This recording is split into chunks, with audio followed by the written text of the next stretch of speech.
Officials in Armenia say that more than half the population of Nagorno-Karabakh, or some 65,000 people, have fled the enclave and crossed into Armenia. Azerbaijan took control of the territory last week, which is internationally recognized as part of Azerbaijan, but mostly populated by ethnic Armenians. The displaced are receiving humanitarian aid as they cross into Armenia before continuing on to find refuge or to join relatives in other towns. And for more on this story, let's bring in our chief foreign editor, Rob Parsons. So, Rob, let's start with this mass exodus. Why are ethnic Armenians leaving the region in such huge numbers? Yeah, it's all about context, I think. You have to bear in mind that for 35 years, Azeris and Armenians have effectively been at war, and each side has tried to dehumanize the other through their propaganda. And before that, there is a record of at least a couple of hundred years of enmity between the Armenians and Azeris in the area. So that's the context. If you go back to 1988, as the Soviet Union was beginning to collapse, the first pogrom that took place in the former Soviet Union took place in Sumgait in Azerbaijan, just north of the capital, Baku. Azeris attacking Armenians. A little bit later, another pogrom in Baku. Go forward a little bit. After the war in Karabakh, in which the Armenians were victorious, the Armenians treated Azeris equally badly in places like Khojaly and Agdam. The Armenians went on to occupy territories all around the outskirts of Karabakh, which were formerly not part of Karabakh at all, but of Azerbaijan, forcing hundreds of thousands of Azeris to flee their lands. So that is the context. And because of that dehumanization, because so many people have been killed, because there's such contempt on both sides, each of the other, it's absolutely natural that today Armenians, seeing the collapse of Nagorno-Karabakh as an entity, are terrified for the future. And they know that Azerbaijan is an authoritarian state which has no room for dissent whatsoever. And they fear that in the future their rights will be trodden upon. Already there's talk of all the institutions that have been created in Nagorno-Karabakh being removed. You know, the municipal organizations, not even talking about the parliament, for instance. It's all going to go, and they wonder what's going to be left after all this. Will we even be allowed to speak our own language?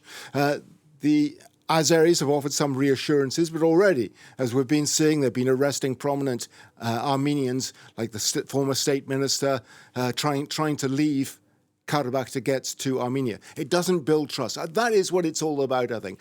All existential fear because of what's happened in the past and what they fear will happen in the future. Let's talk about Russia's role in all of this, because Russia's being blamed for failing to avert this Azerbaijani offensive. Yeah. We know that, Russian peacekeepers were there. Yeah. Is Moscow profiting in some way from the situation?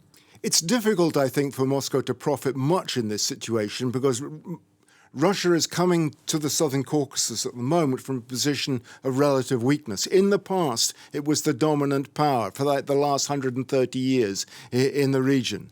It used what has been referred to as frozen conflicts, like the one in Karabakh, like the one in Georgia and South Ossetia and Abkhazia, but also you go to Ukraine, the Donbass and so on, using them to manipulate its rivals in the region, playing off Azeris against Armenians, Armenians against Azeris. But the situation has changed enormously over the last few years, not least because of the conflict in Ukraine. Russia is considerably debilitated by the war in Ukraine. It is not able to project power in the Southern Caucasus, in Armenia and Azerbaijan, as it has been in the past. At the same time, Azerbaijan is much more powerful than it used to be. It's benefited over the last couple of decades from the revenues from oil and gas. Plus, it has the support of Turkey.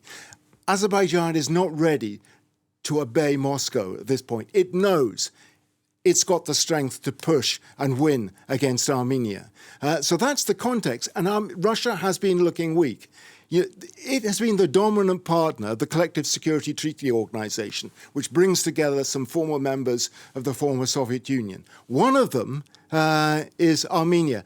Incidentally, Azerbaijan decided not to become part of it, didn't want to. But when it came to the crunch, Under the terms of the treaty, Russia should have come to Armenia's assistance. It didn't. It turned a blind eye.